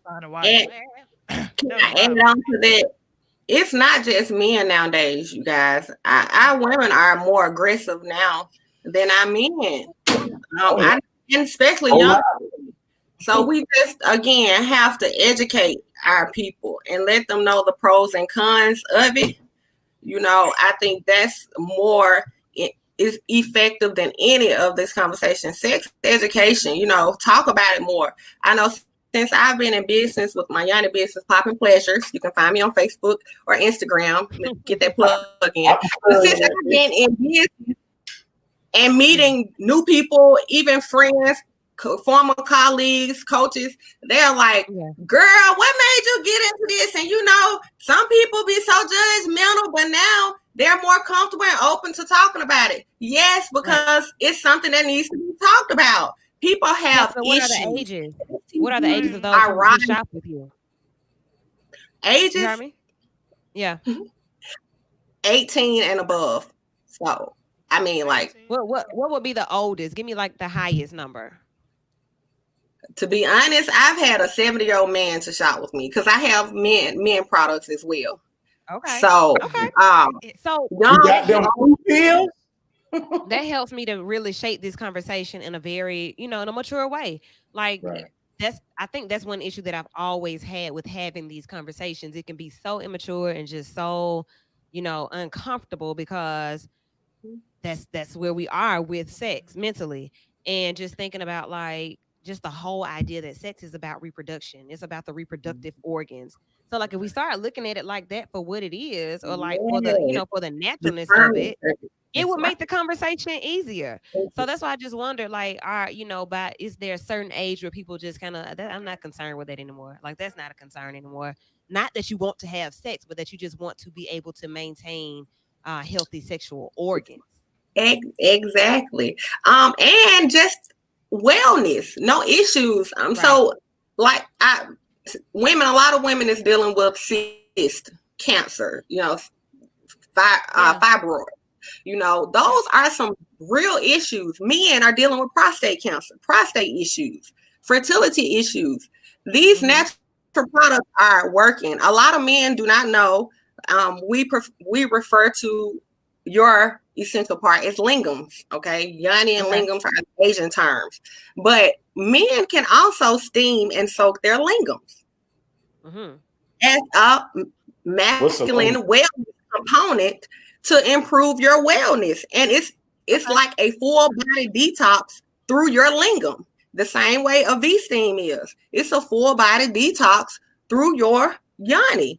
So Okay. the power of education is can be very impactful once you get the right people to educate them. Again, like Wu said, start off with the science of reproduction. Sex is a beautiful thing. It's just we have taken it to recreation and Oh, recreation like I and said, perverted thoughts and ideas. thoughts, right? We have the negative thoughts. They can go back to the Bible. Adam and Eve, the fruit, Yeah. from Yeah. forbidden Adam and fruit. Eve. So yes, so all that matters. I know Are Regina they just real? just chimed in. There you go. All right, what is Dr. Ford? Did you say something? Is what Dr. real? Floyd. Look how she's looking. Look how y'all looking down like what was the show used to be on Squares with Whoopi Goldberg up top looking down that way. Right. Yeah. Hey, Coach, I was in grad school when we had the conversation about Adam and Eve, Mm-hmm. and who knows what the story really was, but Right. it's just all of those things that leave so many things just up in the So air. many Like, oh my questions. god, hopefully Right. you guys have a belly button. So like where did they start? And see, those are those philosophical conversations that we have off the air. So we'll have Right. some of Okay, those. cool. We will have Yeah. some of those because But some of those sin, so deep. sin is what made them realize that they were naked. Okay. So before that, they didn't even exactly. know that wasn't the norm. It wasn't. Right. It was. Right. See? And So look, and guys, so this hold on, Kathy. We're go ahead, reaching the go end of ahead. our show and on air anyway. And I Right. think that tonight's conversation has really, I'm sure, piqued a lot of people's interest. I'm quite sure that a lot of people have gone over to Vital Show to watch that video. But the video, just them opening the door in such a way has allowed us to be able to have this conversation. I'm sure there are some things that other people are thinking right now that, hey, I hadn't thought about it that way. I've never told I've never been comfortable with having conversations about sex. And parents that don't know how to have those conversations with their children. Like the whole your private is your private. It ain't no yoni, it ain't none that's your private, and nobody else is supposed to know about your private but you.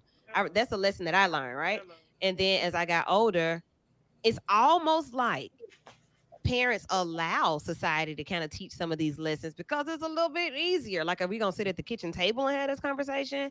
Are we gonna put you in sex ed and expect for that to be a mature conversation when your classmates ain't like what is it that we're expecting for these type of conversations? So what we're gonna do, we're gonna log off the air and stay on social media to have a little bit more in-depth conversation. If you want to hear more, you can come back and watch it or listen to it tomorrow morning. It will be up for you to be able to tune into and catch some more of this conversation. We've talked about a lot tonight. We've talked about COVID, the stimulus, and how that's up in the air. You may not get that money, y'all. You just may not get it. So hopefully you saved some of that 600 that you're not going to get anymore. That so many people are mad about. That's another thing people are arguing about. Why?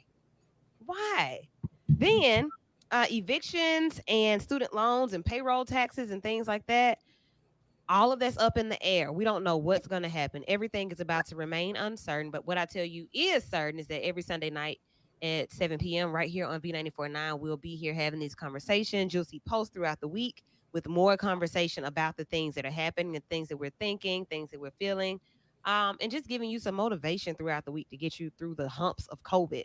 I know last week I posted one day, this is the last day of this bad mood or something I said. And several people were able to relate to that. So hopefully we bring you just something else to talk about, something else to think about, something else to look at, some more people outside of your regular circle to see on social media. Hopefully we do that for you. Be sure to catch us next Sunday and then during the week on all of our own pages. You see the names of everybody that's in the squares. Before we go, Chris, where have you been? What have you been doing? Man, job hunting. Okay. Trying to get a job, get back on my feet. Look, Okay. I'm trying to stay sane. Okay. There's a wave of midlife crisis going on right now. I've had one this year. My homeboy in LA had one. My homegirl in Tennessee has had one. Yeah. COVID is really doing a number on all of us. And, yeah, I'm just trying to said stay alive and midlife. stay sane Absolutely. and continue to elevate. All right. So it's really just pulling it like this type of situation right here. Like, we had a conversation earlier in the year where I was like, yeah, For gotta sure. figure out something that we can do. Man, come on. Let's figure it out. Let's just figure it out by doing it. So exactly what I just said. I hope that this opportunity gave you some of the sauce that you have been missing. It did. It's been a year and a half. The first radio station I worked for, they flipped the station, so that was the first. Second radio station I worked for, I got caught at a non-compete, so I learned some very hard lessons very young in my career in radio. Yeah. So, yeah. Well, this is one of those ones where it's boo boo, and we address the things that are for us, that are by us, like people like Kathy. We meet people that are inventive in their own right. We talk about. This is the place to be, and it is so exciting to be able to, have you and Sturdy and Thank you. Others that shall come. Have you guys here with us to be vital. Hopefully this week all of you will be vital. Continue to be vital. Always be vital. That means essential and important. Be essential to society. If it's nothing but saying something nice and saying hello to somebody, sometimes just speaking is essential and vital enough. If you want to be in the spot that Kathy was in, hit me up, inboxes, let us know. You can join us in the virtual studio and be a part of the conversation.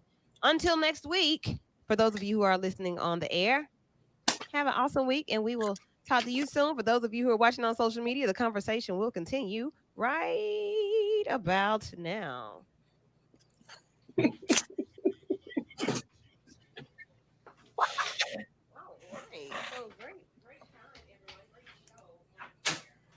Hey, Chris. Thank you for the invite.